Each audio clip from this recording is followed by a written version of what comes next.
100 ಜನ ಸದ್ರೆ ಯಾರೋ ಒಬ್ಬರು ಕೊಡ್ತಾರೆ. ಇನ್ನು 99 ಜನಕ್ಕೆ ಏನೂ ಇಲ್ಲ, ಬರೀ ಕಾಲಿಕೆ. ಅವರು ಹೆಣ ದಫನ್ ಮಾಡೋಕ್ಕೂ ಅವ್ರ ಹತ್ರ ಕಾಜಿರುತ್ತೋ ಇಲ್ವೋ ಗೊತ್ತಿಲ್ಲ. ಮೊದಲು ಈ ಕಾಂಗ್ರೆಸ್ ಬರೋಕ್ಕಿಂತ ಮುಂಚೆ ಗುಂಡಿ ನೋಡಿ ಕಲ್ಲಾದರೂ ಹಾಕ್ತಿದ್ರು. ಈ ಕಾಂಗ್ರೆಸ್ ಬಂದ್ಮೇಲೆ ಅದಕ್ಕೂ ದುಡ್ಡಿಲ್ಲ ಅವ್ರ ಹತ್ರ. ಅವ್ರು ತಗೋದಿಲ್ಲ, ಇವ್ರು ತಗೋದಿಲ್ಲ. ಸುಮ್ಮನೆ ಬ್ಲ್ಯಾಕ್ ಮೇಲ್ ರಾಜಕಾರಣ ಕೆಟ್ಟೋಗಿ 25ರಿಂದ 30 ವರ್ಷ ಮುಂಚೆನೇ ಚೆನ್ನಾಗಿತ್ತು. ಈಗೆಲ್ಲ ಅಧ್ವಾನವಾಯ್ತು ರಾಜಕಾರಣನೂ. ಬರ್ತಾರೆ, ಮುಂದ್ಗಡೆ ಸೆಕ್ಯೂರಿಟಿ ಇರ್ತದೆ, ಹಿಂದ್ಗಡೆ ಸೆಕ್ಯೂರಿಟಿ ಇರ್ತದೆ. ಅವ್ರು ಬರ್ತಾರೆ ಅಂದರೆ ಸಾಯಂಕಾಲಕ್ಕೆ ಹಾಕ್ಬಿಟ್ಟಿರ್ತಾರೆ ಟಾರು. ಈ ರೋಡಲ್ಲಿ ಹೋಯ್ತಾರೆ ಅಂದರೆ ಅವರು ಏನಿದ್ರು ಬರೀ ಹೇಳೋದಷ್ಟೇ, ಯಾವುದೂ ಮಾಡೋದಿಲ್ಲ. ಸರ್, ಈ ಮಳೆ ಬಂದಾಗ ರೋಡಲ್ಲಿ ಗುಂಡಿಗಳಾಗಿರೋದ್ರಿಂದ ಆಕ್ಸಿಡೆಂಟ್ಗಳು ಜಾಸ್ತಿ ಆಗ್ತಾ ಇದೆ. ಗಾಡಿಗಳು 3 ಅವರ್ ರೋಡಲ್ಲಿ ನಿಂತ್ಕೊಳ್ಳೋ ಥರ ಆಗಿದೆ. ಅದೇ ರಾಜಕಾರಣಿ ವ್ಯಕ್ತಿಗಳು ಬರ್ತಾರೆ ಆ ಟೈಮಲ್ಲಿ, ಮರ ಬಿದ್ದಾಗ ಅದು ರೆಡಿ ಮಾಡ್ತೀನಿ, ಇದು ರೆಡಿ ಮಾಡ್ತೀನಿ, ಚರಂಡಿ ರೆಡಿ ಮಾಡ್ತೀನಿ ಅಂತ ಹೇಳ್ತಾರೆ.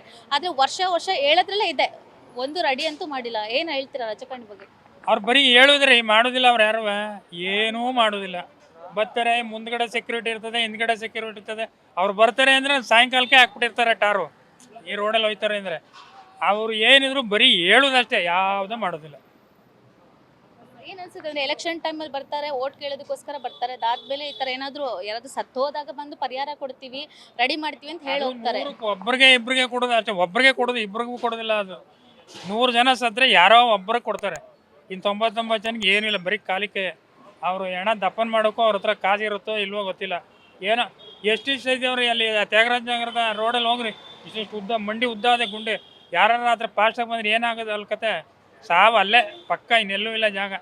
ಅಂಥ ಪರಿಸ್ಥಿತಿ ಬೆಂಗಳೂರಿಗೆ ಬಂದಿದೆ. ಏನು ಮಾಡೋದು? ಇವಾಗ ಪಾದಯಾತ್ರೆ ಅಂತ ಅದಕ್ಕೆಲ್ಲ ತುಂಬ ಟೈಮ್ ಕೊಡ್ತಾ ಇದ್ದಾರೆ ರಾಜಕೀಯ ವ್ಯಕ್ತಿಗಳು. ಬಟ್ ಈ ಥರದಕ್ಕೆಲ್ಲ ಟೈಮ್ ಇಲ್ಲ. ಯಾವ ಥರ ಬೆಳವಣಿಗೆ ಆಗ್ತಾ ಇದೆ ರಾಜಕಾರಣದಲ್ಲಿ? ರಾಜಕೀಯ ವ್ಯಕ್ತಿಗಳ ಬೆಳವಣಿಗೆ ಇರ್ಬೋದು, ರಾಜಕೀಯ ಇರ್ಬೋದು, ಯಾವ ಥರ ಬೆಳವಣಿಗೆ ಆಗ್ತಾ ಇದೆ ಅಂತ ಅನ್ಸುತ್ತೆ? ರಾಜಕಾರಣ ಕೆಟ್ಟೋಗಿ 25ರಿಂದ 30 ವರ್ಷ ಮುಂಚೆನೇ ಚೆನ್ನಾಗಿತ್ತು.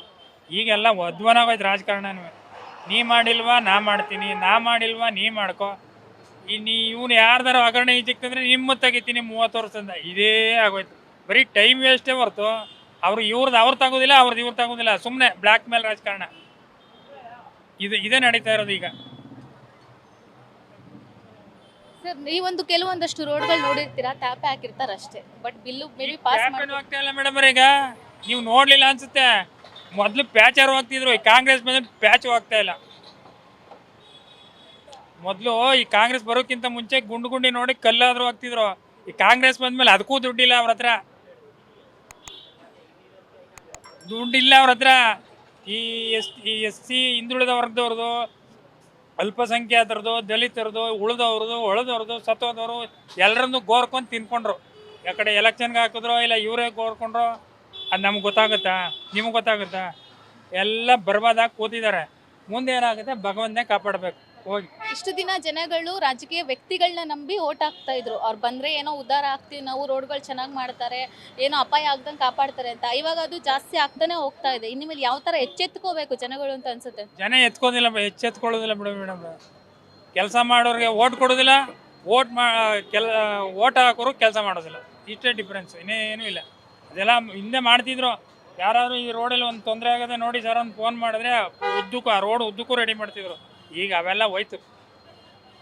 ಏನೂ ಆಗೋದಿಲ್ಲ ಈ ಸರ್ಕಾರದಲ್ಲಿ. Beat plus Karnataka.